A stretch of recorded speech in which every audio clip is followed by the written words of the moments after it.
Hey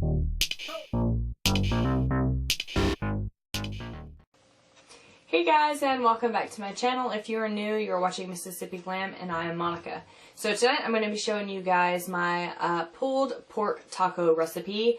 I was actually supposed to do this video a couple of weeks ago, but with everything going on and with me being sick and just family stuff, I totally forgot about it, but someone was nice enough to remind me, hey, you promised us a pulled pork taco video.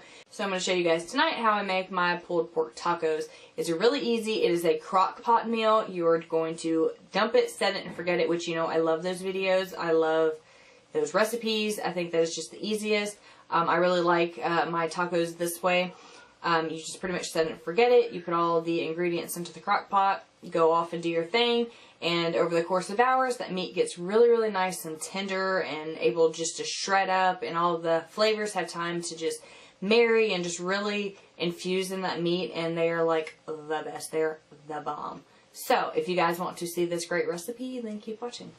Okay, and for this meal you are going to need a pork roast. You are going to need an onion, a can of green chilies. I'm going to try out this spicy ranch seasoning packet. I don't normally put this in there, but we're going to try it out today just because it looked pretty interesting at the store. In that little container behind it is some brown sugar. You're going to need some crushed red pepper, some paprika, some ground cumin, cayenne pepper, onion powder, and garlic powder, and a little bit of salt and pepper. Okay, so you're going to start off with taking your meat out of the packet, rinsing it off, and I'm going to leave this fat on there just so the meat can be really, really juicy. Later on, I'll take that off. We're just going to lay it over in our crock pot right here, wash our hands, and then we're going to add our seasonings. Alright, we washed our hands. Now we're going to go ahead and start with seasonings. I have our can of green chilies open here, so I'm just going to dump that right on top. I also have our onions that I just sliced up, just like that. Nothing fancy, it doesn't really matter. You can dice them, slice them, whichever. Put that in there.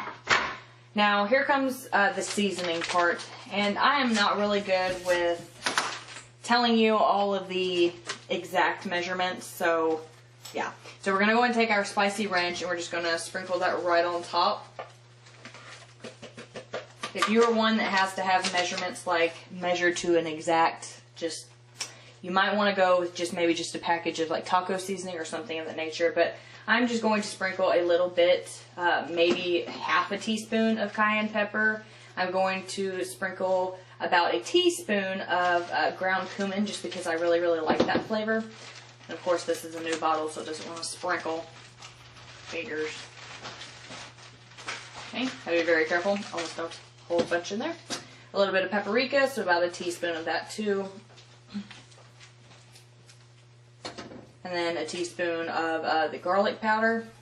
A teaspoon of the onion powder.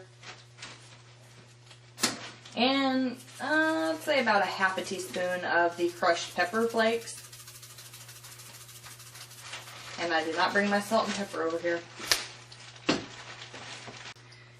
I'm just going to put a few sprinkles of salt in there, not too crazy. I mean, add as much salt or as less salt as you like, or skip it all together, totally up to you. Now you can fill this up with a little bit of water if you want to keep it from burning, or if you're afraid it's going to burn, or you can let it release its natural juices, or you can even use a can of chicken broth. I think just because we are going to go to town today, I think I'm just, you know, for safety reasons, I think I'm going to use a can of chicken broth just because I am a little worried. I don't know how long I'm going to be in town, and I'm not going to really be here watching it. So I'm going to add a can of chicken broth. Alright, after I finished telling you guys about the broth, I forgot about my brown sugar. So I'm just going to take a couple spoonfuls and sprinkle that over top. I like mine to be kind of sweet and spicy at the same time. So I like to add the brown sugar in there for that. So I have my can of chicken broth. I'm just going to pour that all around our roast here. Just like so. And then I'm going to pop our lid on, and we are going to cook it on high for about 6 hours. Okay, so hours have passed, literally like 4 hours. So when I got home, I turned it down to warm, and I went ahead and I peeled the layer of fat off the top, as I showed you this morning that I was going to, just because I don't like that fat mixed in with the meat.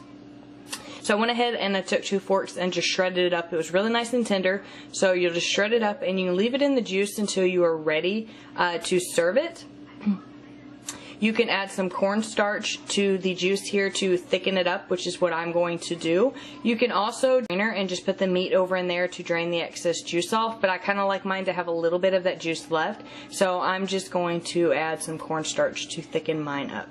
And then they will be ready to serve on our tacos, and I'll show you guys how I serve mine. Alright guys, so I like to pair the meat with corn tortillas. I like to just stick them over in some hot oil just for a minute, and then I put them over a rack to kind of mold them into the taco shape. I also like to take some of the corn tortillas and cut them and make little chips out of them, serve them with guacamole. We have some limes, we have a roasted jalapeno, because of course Dale has to have a jalapeno with everything. We also have a little bit of some shredded lettuce on there, some sour cream, cheese, and some salsa with limes on the side. But that is how I like to eat my pulled pork tacos. Alright guys, as always, that is it. I hope you enjoyed this video. I hope you try out this recipe. And if you don't like tacos, then we just can't be friends. I'm sorry. I'm kidding, but I really hope that you enjoyed this video. It is really easy, but I know during summer months, I really like these just easy, throw them in there, set them and forget them recipes. During winter, I'm a little bit more prone to stay in the kitchen where it's really nice and warm and cook, but during the summer, I cannot wait to get out of the kitchen fast enough. Like, I want to just throw something in there and just leave. So I hope you enjoyed this easy crock pot recipe, and leave me some great comments below. Don't forget to like. If you have not subscribed, please subscribe on your way out. And I will see you guys in my next video. Bye guys.